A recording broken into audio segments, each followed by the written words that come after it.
एक दिन जेठालाल, बबीता और दया एक अंधेरे कमरे में फंस जाते हैं। तभी दया को वहां पर एक मोमबत्ती और माचिस दिखाई देती है, तो वह उसे मोमबत्ती को माचिस से जला देती है, जिससे कमरे में थोड़ी सी रोशनी हो जाती है। फिर वे उस कमरे में थोड़ा आगे चलते हैं, जहाँ पर उन्हें एक दरवाजा मिलता है। और ये क्या, दरवाजे पर एक चुड़ैल बैठी हुई है। वह चुड़ैल उनसे कहती है कि यहाँ पर तुम आ तो अपनी मर्जी से गए हो, लेकिन जा नहीं पाओगे, मैं तुम तीनों को मार दूंगी। जेठालाल, बबीता और दया तीनों ही घबरा जाते हैं, लेकिन बबीता कहती है कि ठीक है, तुम हमें मार देना, लेकिन तुम्हें हमारी एक इच्छा पूरी करनी होगी, फिर तुम हमें मार सकती हो। तो चुड़ैल कहती है कि ठीक है, बताओ तुम्हारी क्या इच्छा है। तो बबीता कहती है कि ये मोमबत्ती जब तक पूरी खत्म नहीं हो जाती तब तक तुम हमें कुछ नहीं कहोगी, और मोमबत्ती खत्म होने के बाद तुम हमें मार देना। चुड़ैल कहती है कि ठीक है, मैं तुम्हारी ये इच्छा पूरी करने के लिए तैयार हूँ, और ये कहकर चुड़ैल वहाँ से चली जाती है। तो गाइस, क्या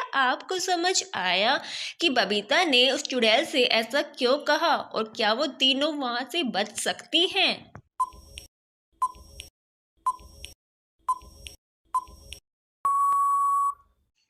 चुड़ैल के वहां से जाते ही बबीता मोमबत्ती को बुझा देती है, जिससे वो मोमबत्ती कभी खत्म ही नहीं होती। और जब चुड़ैल वापस लौटकर आकर देखती है तो मोमबत्ती पूरी की पूरी रखी हुई थी। चुड़ैल उन तीनों के दिमाग को देखकर बहुत खुश होती है और उन तीनों को वहां से जाने देती है। अब इन दोनों इमोजीज को ध्यान से देखिए और बताइए कि इन्हें मिलाकर कौन सी आइसक्रीम का नाम बनता है। सोचिए, समझिए और अपना जवाब हमें जल्दी से कमेंट कर दीजिए।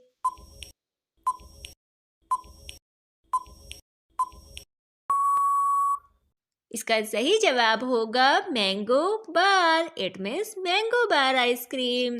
अब इन दोनों पिक्चर को ध्यान से देखिए और बताइए कि इन दोनों माओं में से कौन सी माँ करीब है, ए नंबर वाली या फिर बी नंबर वाली। सोचिए, समझिए और अपना जवाब हमें जल्दी से कमेंट कर दीजिए।